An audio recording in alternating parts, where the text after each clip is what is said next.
Por ora, sinto um forte apoio das instituições europeias, incluindo do Parlamento Europeu, bem como de todos os 27 Estados-membros. A verdade é que o acesso à União Europeia cabe à União conceder, e não ao Reino Unido. Professor Jeremy Batstone Carr.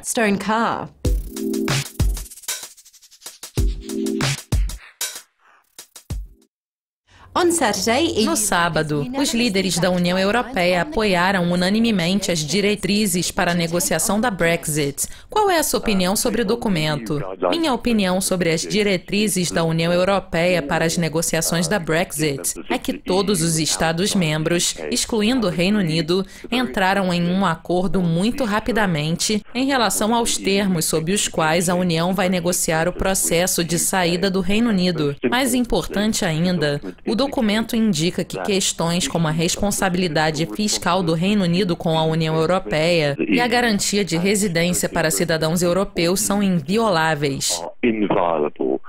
Essas questões precisam ser abordadas antes de outros fatores subsidiários do ponto de vista da União Europeia, como o comércio, o futuro do centro financeiro de Londres e medidas de segurança. Isso não vai agradar a premier britânica Theresa May, mas a verdade é que o acesso à União Europeia cabe à União conceder, e não ao Reino Unido.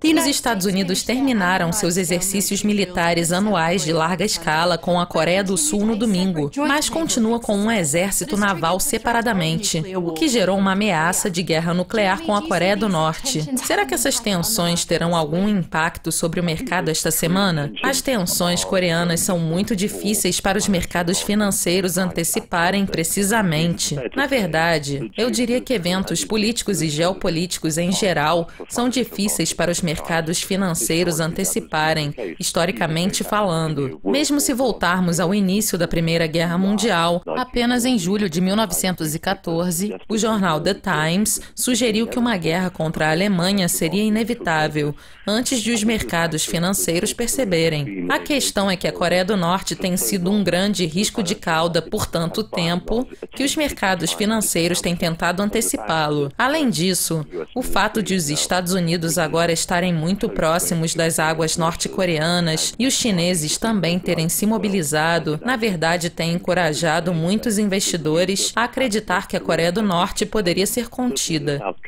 Certamente, a moeda sul-coreana tem tido desempenho comparativamente forte em relação ao rand sul-africano ou o peso mexicano, por exemplo, já que o mercado de equity sul-coreano tem sido muito positivo. Este não é o tipo de atividade esperada de um mercado financeiro que genuinamente espera uma guerra com a Coreia do Norte. Os números de crescimento do PIB para a zona euro serão divulgados na sexta-feira e o mercado espera uma ligeira melhoria. Com o aumento do euroceticismo na França desempenhando um importante papel nas eleições do país, será que esses números poderiam ter algum impacto sobre o resultado da votação? Minha expectativa em relação ao PIB da zona euro e as eleições francesas é que números do PIB provavelmente não terão uma grande influência sobre as intenções de voto da população francesa no segundo turno das eleições. A expectativa é de que os dados mostrem que o PIB da zona euro expandiu, em grande parte por causa dos recentes números robustos das vendas no varejo. Mas o ritmo de crescimento ainda ficará abaixo do quarto trimestre do ano passado. Além disso, é importante lembrar que o crescimento do crédito,